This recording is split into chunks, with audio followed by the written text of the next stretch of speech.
to new project. So you can name as you want. Like I have mentioned a name like webinar, and I gonna click on OK.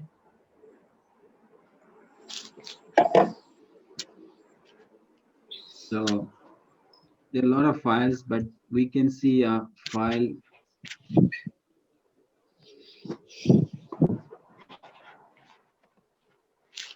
named webinar.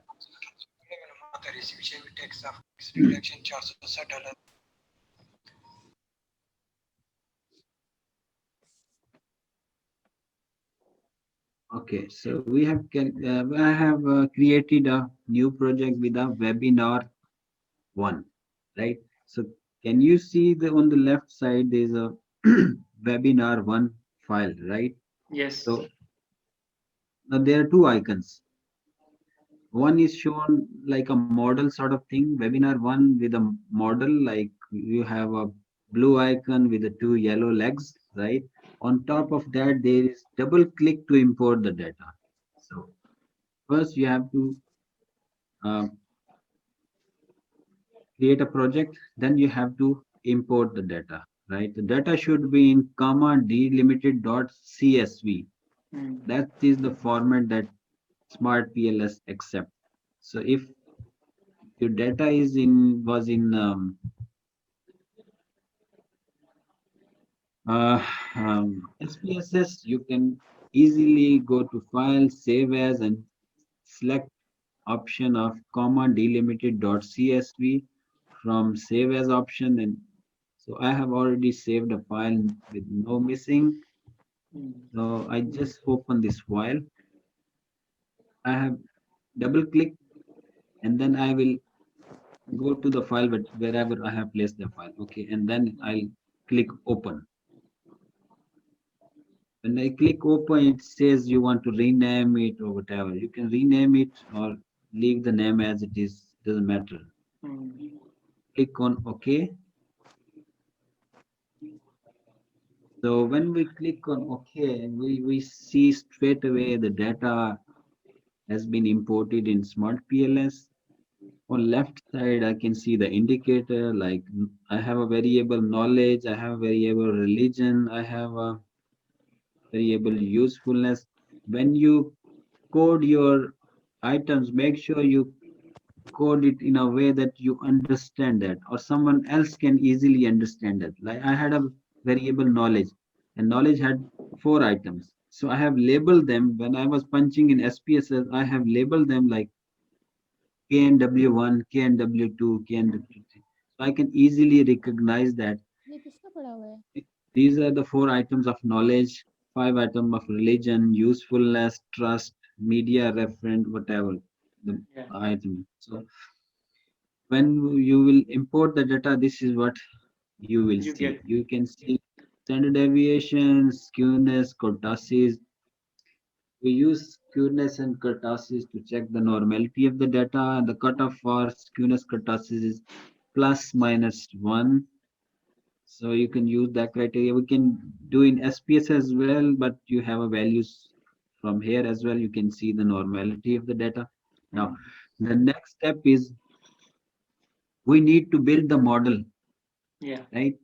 The model means the framework that you had in your research paper or thesis, right? Your IVs and DVs, how they are linked with each other. We need to build that model in Smart PLS, right? So Right. first step is creating the file. Second is importing the data. And data should be in comma delimited dot CSV format, right?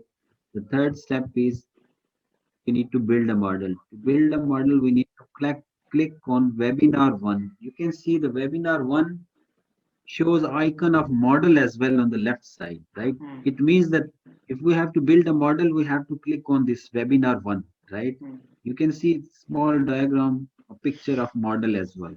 So Yes. there is a data underneath that webinar one. So we need to click on webinar one. I have clicked. Now the screen is Showing it. open and blank, Yeah. and only I can see indicators on left side. So Yeah. all my indicators all my items of the question here are appearing on the left side, right? Yes. You can see we have a demographic variable, age, gender, all imported here as well, right? Mm.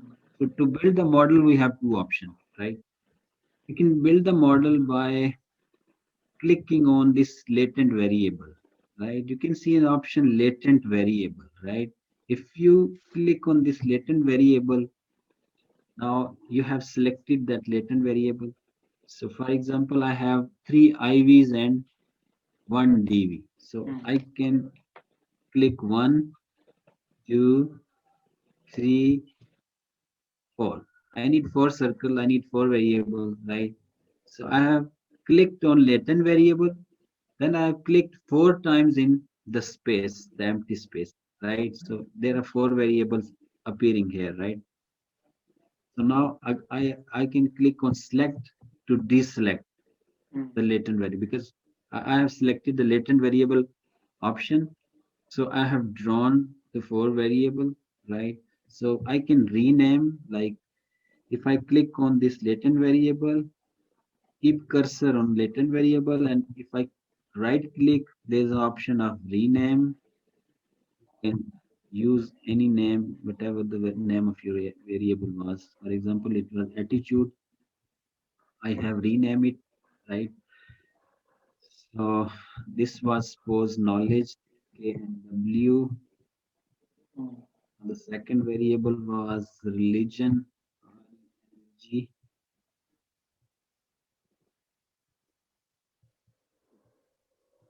Third variable was usefulness, USE. Yeah. So we can, As you mentioned uh, earlier, that this should be recognizable by yourself. yeah. You should place in So that way. you have to label the items in a way that you can understand quickly. So Yes. I have three IVs and one. My knowledge, religion, and usefulness are my independent variables. My attitude is my independent variable, right? Mm. So I have uh, drawn four construct, but these there's no item linked with these construct, right? So what I can do is I can click on knowledge one,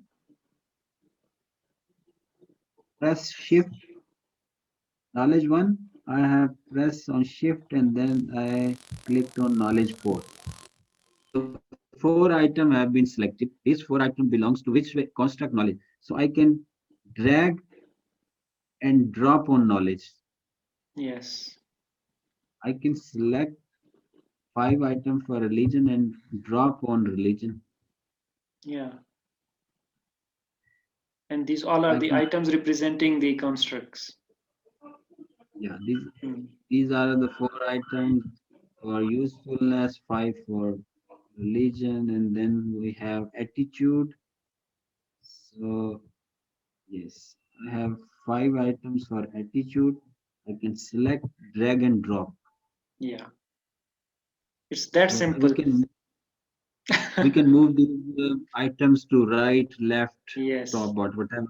We can right click and we can align Rotate it. indicate to the right. I want these to was on the right.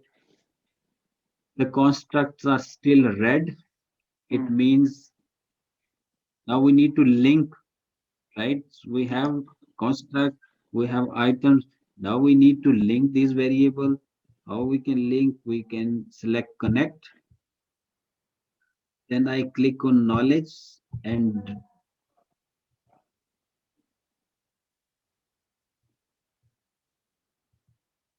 click on knowledge and drop on attitude. Click on religion, drop on attitude. Click on use, drop on.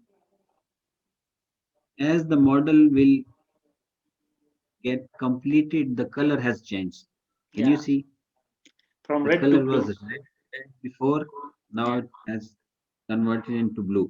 Mm. Blue means that your model is complete. The system does understand it, that Yeah. you have all the variables are linked, then you can Yes. run it. If it's red, you cannot run the model, right? Yeah. That means the model is incomplete. So Yes. need to have all the arrows drawn. So here I have, there's another way to draw the model as well. Let me show you.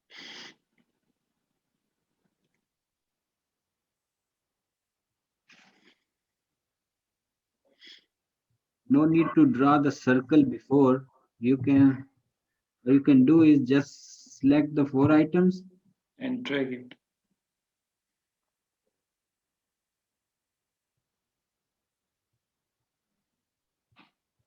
and drop it here. You Yeah, draw the circle. The circle will be drawn automatically. yeah. That's why it's very easy as compared to the Amos. Most is very difficult. Yes, very difficult. You have to draw everything by yourself. It's very So friendly software.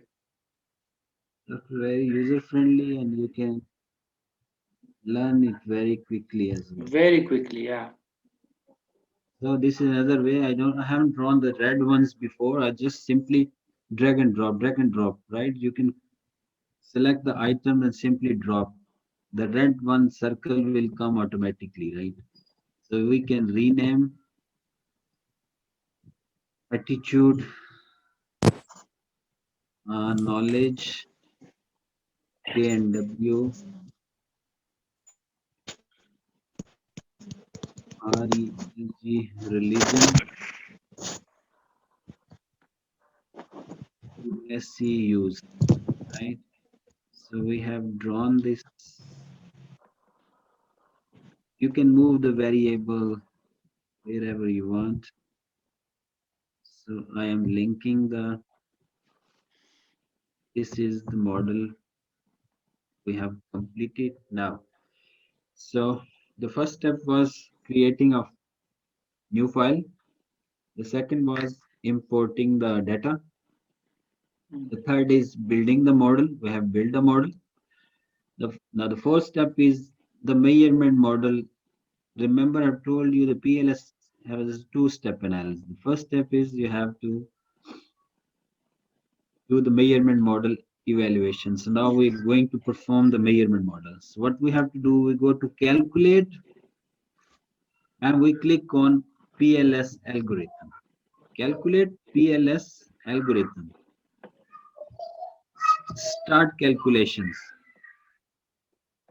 So, so you can see the lot of results in this quality criteria and final result option. So first we will see outer loading. The first thing we need to see is what outer loading. I'll click on outer loading. So nowadays this latest version give you the values in green or red. Mm. If it's in red, that means the values doesn't meet the cutoff, right? Mm. So if it's in green, it means the values are meeting the threshold, right? Mm. It's built in within the software. Even if you don't know the cutoffs, the Yeah, it green was show means, by its yes. yeah, the green color means that your values are perfect, right? So this is outer loadings.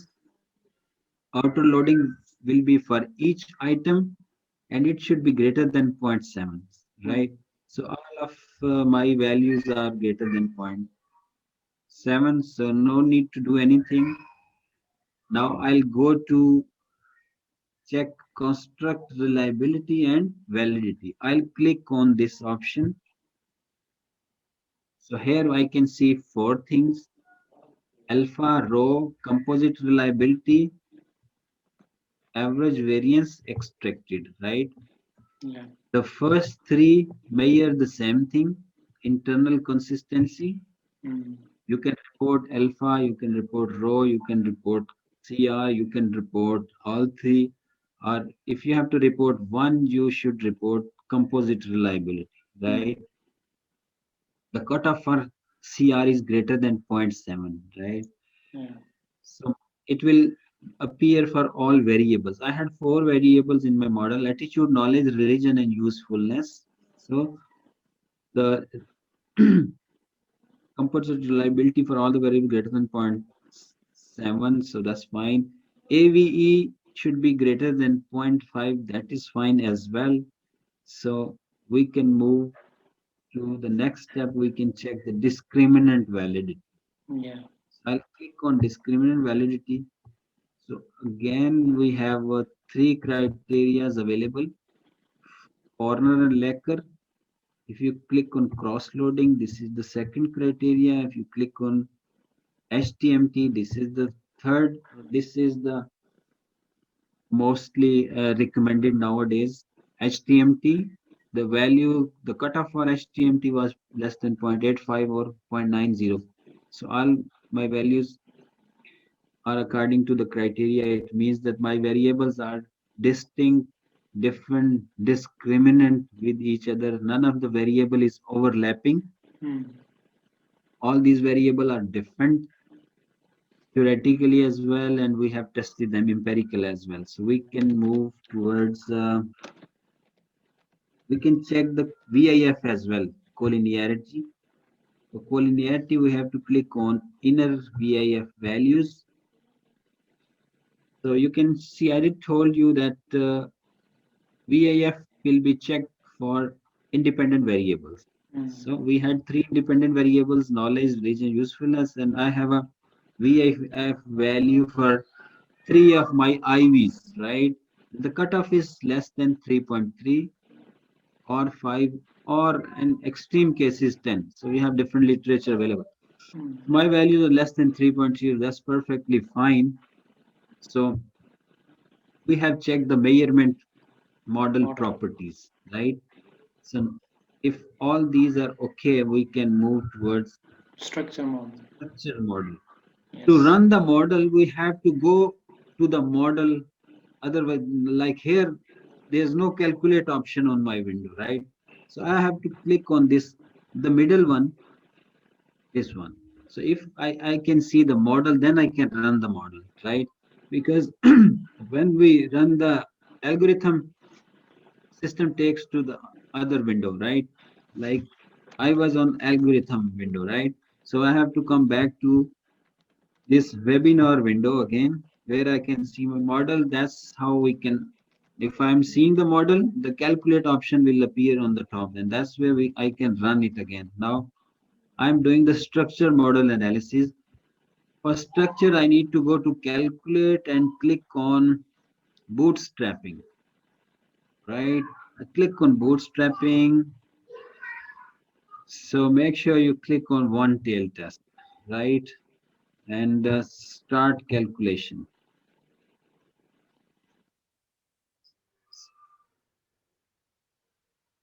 So straight away the result will show you the your relationship within the model. Uh, in my model, there was three hypotheses, right? Knowledge is related to attitude, religion is related to attitude, usefulness is related to attitude, right? If you click on bootstrapping result, you can see these three relationships: knowledge, attitude, religion, attitude, usefulness, attitude, right? So you can see the p values. This Are original significant. sample is the beta value. So beta value for knowledge is 0.343, for religion 0.16, and for usefulness 0.388. Okay, these are the beta values. You have t statistics as well, you have p values as well. So that's how we report the relationship. We can make a table, we can show you on the left, we can show the relationship variable, then on the top we can have beta value, t value, p values, right? So that's how we can show all my three relationship are significant, right? So we have checked the VIF, we have checked the uh, significance of the structure relationships. Then we have to check r square. R square will appear in algorithm result, right? Not on bootstrap result. So I have to go back to algorithm results, which are already there. So I'm going to click on R square. We can see the R square for the attitude is 0.599. It means three of my IVs: knowledge, usefulness, the third one was religion, right? Knowledge, Religion and usefulness together explain 59% 9%. variance in attitude. So this is how R square is interpreted, right? That my IVs together explain 60% of variation in attitude. So this is what called coefficient of determination. Also, we call it explanatory power of the model, or we call it R square. So these you can use any name as you like, right? The next is F square, effect size. Effect size tell us that individually to what extent these variables have effect on attitude. You can see that usefulness has the most effect on attitude. The value for usefulness is 0.18, right? So usefulness, this study was the model you have to see is related to Islamic insurance, right? I was checking that to what extent people's attitude is shaped by the knowledge about the Islamic insurance or the people's religious beliefs about insurance as usefulness. So normally one thinks that is related to Islamic insurance, and because of interest is prohibited, and religion must be very important aspect of people's attitude towards insurance. But the empirical results show that religion is the weakest determinants of this attitude towards Islamic insurance. What is most powerful is usefulness, that the people see to what extent this Islamic insurance is useful for them. That's important. And the knowledge of the people is very important. The religious aspect is very weak, No. determiners attitude. But one can think before you start doing any research about Islamic product that religion must be a very important aspect of. But here we see that religion is a very weak determiners attitude. How we can see is through effect size. R square won't tell us individual variables effect. Right. R square tells us together knowledge, religion, attitude explain 60% variation. And now I can see that from managerial point of view, if you have to sell those products, Islamic products, what is most important? Usefulness. You need to highlight usefulness of your products in your marketing campaigns, right? You need to educate people. That's very important, as the data shows. And religion, being its Islamicity or being its Islamic or close to religion, is least important. That's what Mhm. the data shows us. So that's what we can get from this effect size. That's why these are very important to report. Yeah. Okay. The next is Q scale, right? For Q scale, again, we have to go to the model, have to go to calculate and run blindfolding. You don't need to change anything, just start calculation. Q scale value should be greater than zero. If it's greater than zero, we can say the model have a predictive relevance, right? So here we can see that Q square value is greater than zero, it's 0.465. So we can say that our model have a ability to predict, or it has a good prediction ability, can predict for the attitude, right? So the next thing is I want to check the mediation now, right? Right now there is no mediator here. I need to introduce one more variable, to bring in one more variable and to run, to check mediation. So I'm gonna bring a new variable. I have,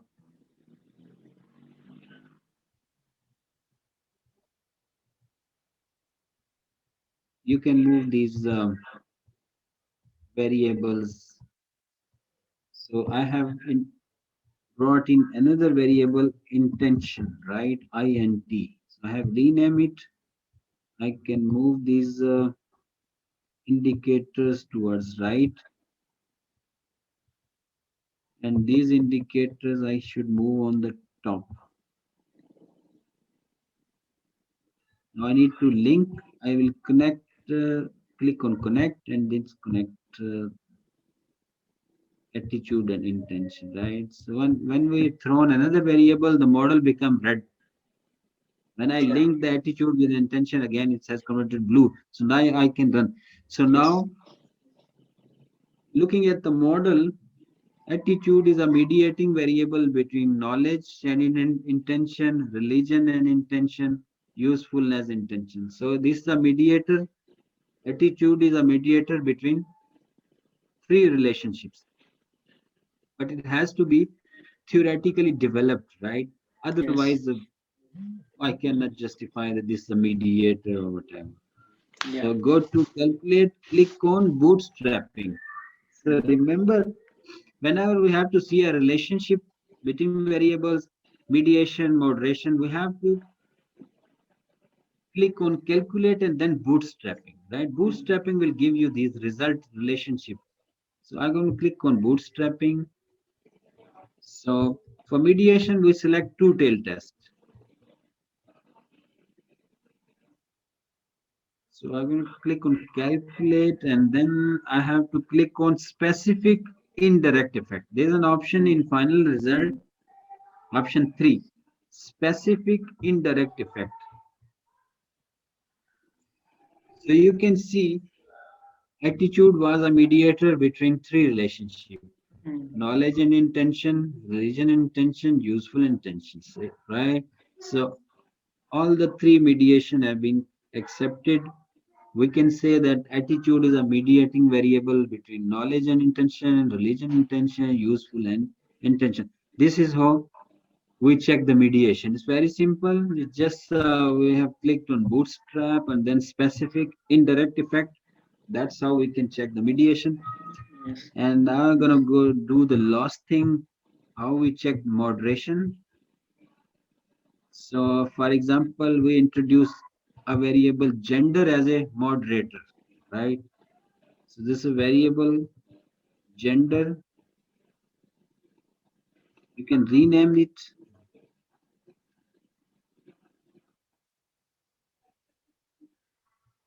For moderation, I have to link gender with, for example, if I say that gender is a moderating variable between attitude and intention, right?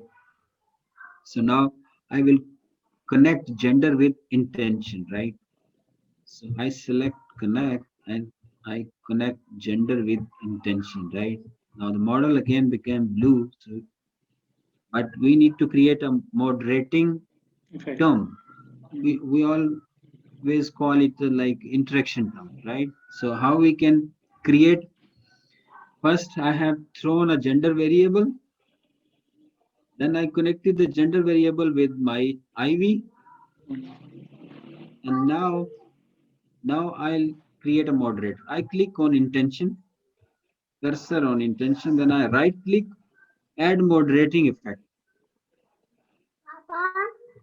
I'm doing something.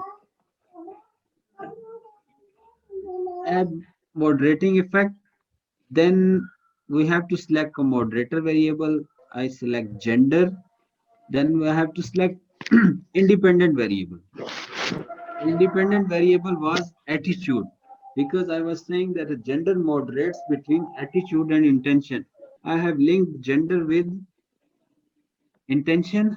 Then I right click and I have selected moderator as a gender, independent variable as attitude. Okay. There are three approaches in mediation. Product indicator, you can see as well. Calculation method, I have three options.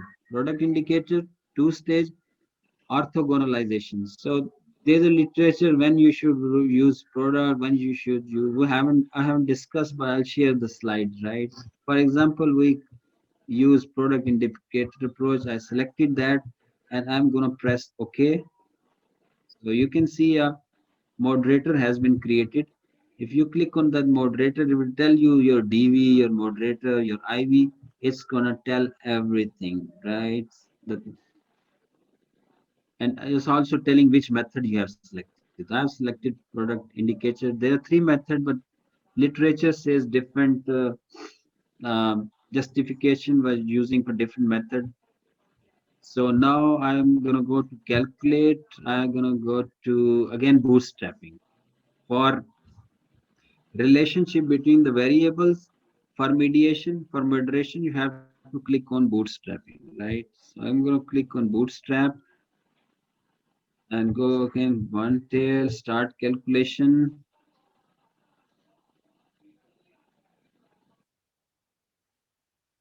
So you can see this now moderating effect that is insignificant, right? So our moderator is not significant. So you can have a categorical variable as a moderator. You can have a continuous variable as a moderator. The method is same. You just have to bring in that variable. You have to link that moderator with your IV, and then you have to put your cursor on IV and right click add moderating term. You have three options which type of moderator you want to create. So you have to have different justification for selecting product indicator or two-stage or orthogonalization. So whatever approach you want to select, you have to click OK, and then you have to run bootstrapping. And yeah, then you can see the result whether your moderator is significant or not. So I think that's all from my side. Yes. So, Thank you very much, Dr. Shahab. It was wonderful to see you. Such a extensive, such a thorough session, and I was just seeing your energy right from the start till to the end was so high, and I was very glad to see that you were explaining each and every point. And the most of the thank you, Aziz. participants, they are in the beginner in the research journey. So, inshallah, we will be providing them books which they will their concepts will be refined with that thing. But believe me, I have attended several workshops in the Malaysia, and none of the trainer explained that way as you have explained, such a detail in such a thorough way. So thank you so much for your explanation, for your precious time. And Yes, I pleasure. even as a student, I enjoyed your this. Dr. Yeah. Dr. Uh, Heather, yes. Dr. Yes. Heather, Yes, Dr. Anis, please. I will simply add, I will simply salute to Dr. Shahab, and from today he is my teacher. I learned the thing which I was scared, so Yeah. I'm very happy that Yes. today I am able to saw the window of the PLS as well. Yes. So And I'm Dr. very Nis, happy. Thank you. that's why we have called the and we have requested the Dr. Shahab to share his knowledge because he has taught me earlier in the university. In the beginning of this session, I told the rest of the participants that actually Hello. he's my teacher as well in that perspective, that he Wait a bit, taught me miss. this. Please wait a.